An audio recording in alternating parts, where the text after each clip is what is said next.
বিনা বিচারে কাউকে সাজা দিয়েছে কিনা, তাই তো আপনি তাই বলছেন?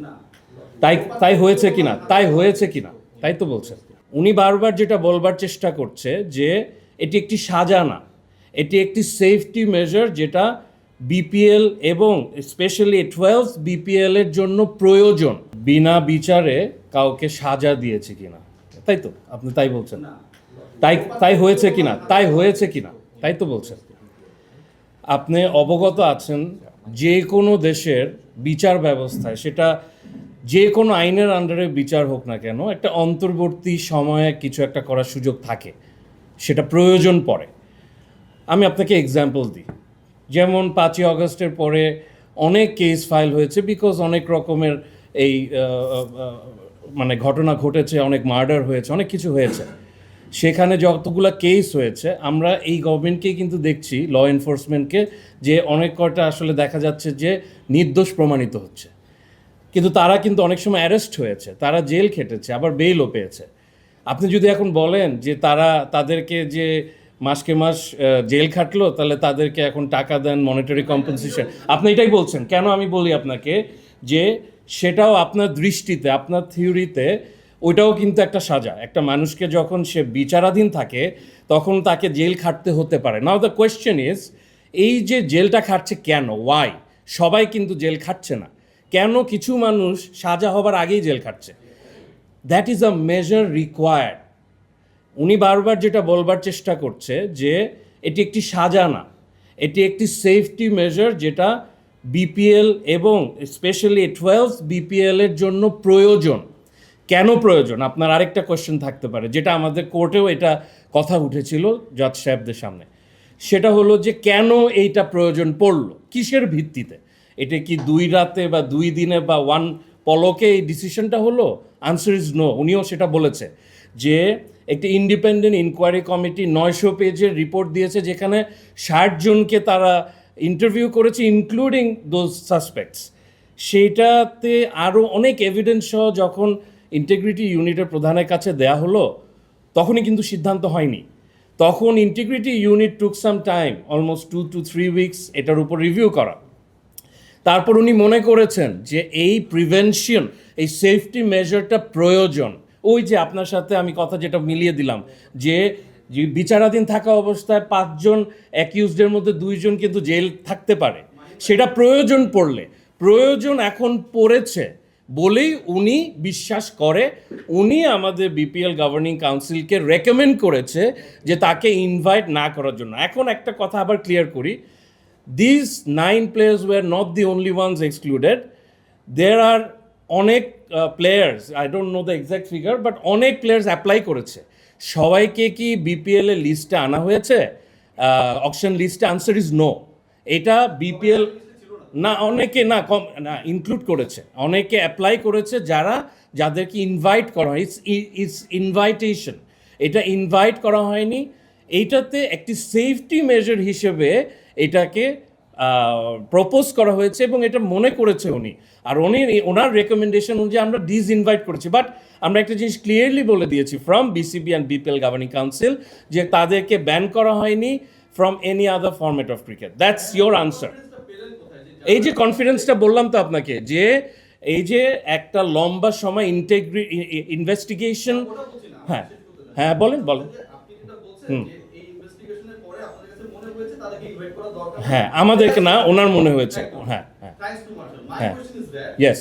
এই মানুষগুলো বা এই ব্যক্তিগুলো যদি বিপিএল এর জন্য ক্ষতিকর বলেই তো সাসপেক্ট করছেন, ইনভাইট করছেন না, জি, তাহলে অন্য ডোমেস্টিক টুর্নামেন্টগুলোতে তারা কিভাবে अवेलेबल থাকে?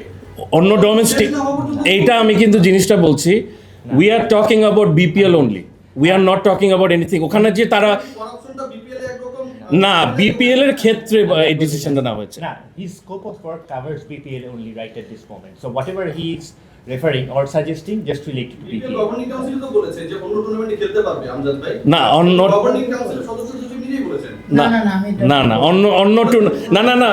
না, আমি আবার একটু ক্লিয়ার করি আপনাকে যে অন্য টুর্নামেন্ট, আচ্ছা আমি একটু কথা বলি, আমি একটু বলি যে অন্য টুর্নামেন্টে এটার সিদ্ধান্ত কবে হয়েছে? এটা সিদ্ধান্ত হয়েছে না, আমি আপনাকে বলি, অত এটার ইন্টারপ্রিটেশনটা রাইটলি হয়নি।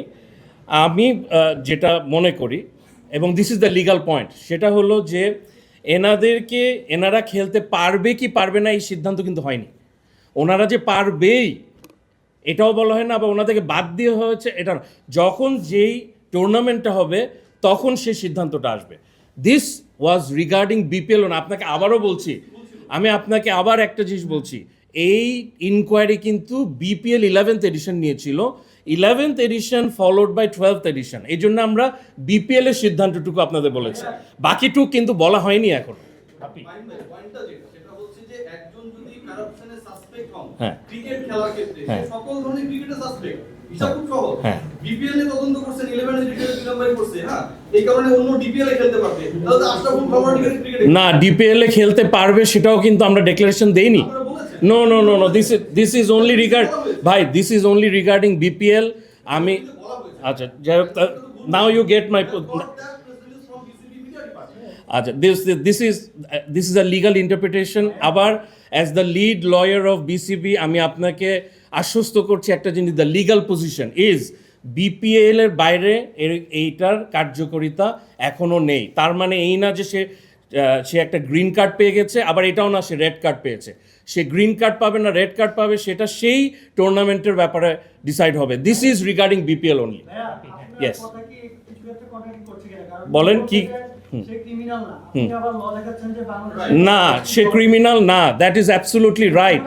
কেন আপনাকে বলি, হ্যাঁ হ্যাঁ হ্যাঁ বলুন, হ্যাঁ তাদের যাদেরকে আপনারা এক্সক্লুড করেছেন হুম। ইন্ডিয়া থেকে, হ্যাঁ। আপনারা কিন্তু এটা কিন্তু বিসিবি স্বীকার করেছে যে তারা 9 জন প্লেয়ারকে এক্সক্লুড করেছে, হ্যাঁ। এবং সেই 9 জন প্লেয়ার কারা, এটা দুইটা লিস্ট মেলানোর পরে মেলানো গেছে যে কারা কারা, হ্যাঁ। এবং প্লেয়াররা একিউজ করছে যে তারা সোশ্যালি হ্যারাস করছে, এবং হ্যাঁ। এখানে এমনও প্লেয়াররা আছেন যারা গতবার টপ 5 রান গেটার ছিলেন, তাদের নরমালি ওই প্রসেস থেকে বাদ করার কথা, এটা আপনি মুখে বলেন না বলেন। এখন তার যে সে যে অভিযোগ করছে যে তার যে একটা সোশ্যাল হ্যারাসমেন্টটা হচ্ছে, সেটা সে তো ক্রিমিনাল, আপনি বলছেন সে ক্রিমিনাল, তাহলে সে একজন ক্রিকেটার, সে ক্রিমিনাল প্রমাণিত হয়নি এখনো। আচ্ছা, আপনাদের কি কোনো ধরনের এভিডেন্স আছে নাকি আপনারা জাস্ট ওই 900 আপনাকে আবার একই জিনিস বলছি, 900 পেজ তো ওইটা কোনো রচনা না ভাইয়া, ওখানে এভিডেন্স আছে, ওইখানে ইন্টারভিউ রিপোর্টস আছে, ওখানে অনেক কিছু আছে। আমার প্রশ্ন হচ্ছে, আমার সরাসরি প্রশ্ন হচ্ছে যে আপনাদের ওই 900 পৃষ্ঠার বাইরে কোনো ধরনের এভিডেন্স আছে কিনা ওই 9 জনের? ওই 900 পৃষ্ঠা সহ একটি হিউজ কম্প্রিহেন্সিভ এভিডেন্স কালেক্ট করে তাকে ইন্টিগ্রিটি ইউনিটকে দেওয়া হয়েছে। Yes, answer to your question is yes, হয়েছে, ইয়েস, হ্যাঁ অ্যাকর্ডিং টু দ্য হ্যাঁ, yes. According to the collected material, yes. Definitely তারা প্রমাণিত হওয়ার কথা। না না না, এটা ঠিক বলছেন না। দে আর আন্ডার, আপনার ওনার দুইটা শব্দ ভালো করে শুনেন, লাইভ ইনভেস্টিগেশন। লাইভ ইনভেস্টিগেশন মানে এটা তদন্তাধীন, এটা হলো একটা প্রক্রিয়াধীন রয়েছে। একটা আপনার আবারও বলছি আপনাকে, একটা যখন অভিযোগ থেকে শুরু হয় সেটা সাজা পর্যন্ত এটা একটা লম্বা লিগাল প্রসেস, এই প্রসেসটা গো থ্রু করতে হবে। আর আমরা যেটা বলতে চাচ্ছি যে it is in the middle of the process, এবং আমরা এটা একটা সেফটি মেজার হিসেবে নিয়েছি, যেটা যে কোনো প্রসেসে এটা করা যায় এবং এটা করা সম্ভব, এটা করা যায় বলে। ক্রিকেটারের বিরুদ্ধেই নাকি আরো আছেন, মানে প্রসেসটা কি শুধু 9 নো, আরও অনেকে আছে। তাদেরকে কেন নিষিদ্ধ করলেন? তারা ক্রিকেট খেলে না, তারা প্লেয়ার না, এই কারণে তাদেরকে অকশনের মধ্যে আনা সম্ভব না দেখে তাদেরকে এক্সক্লুড করে না। 9 জনের বাইরে প্লেয়ার আছে কিনা এটা আমাদের ইনভেস্টিগেশন কমপ্লিট হওয়ার পর বোঝা যাবে। But at the timing, for the time being, আপনাকে আশ্বস্ত করার জন্য বলছি, ফর দ্য টাইম বিং এই 9 জনকে ক্রস চেক করা হয়েছে এবং এই একজনকে পাওয়া গেছে দেখে 9 জনকে এক্সক্লুড করা হয়েছে। But it is undergoing. More players may be included. Mr. Alex Marshall thinks as a safety measure, including cricketer. আপনারা খালি এই অকশন লিস্টে যেহেতু খালি ক্রিকেটারদের ইনভলভ করা থাকে, সে কারণে ক্রিকেটারদেরটা নাম আপনারা বুঝতে পেরেছেন। বাট এর বাইরেও নাম আছে এবং তারা কোনোভাবেই সেফটি মেজারের কারণে তারা ইনক্লুডেড থাকতে পারবে না।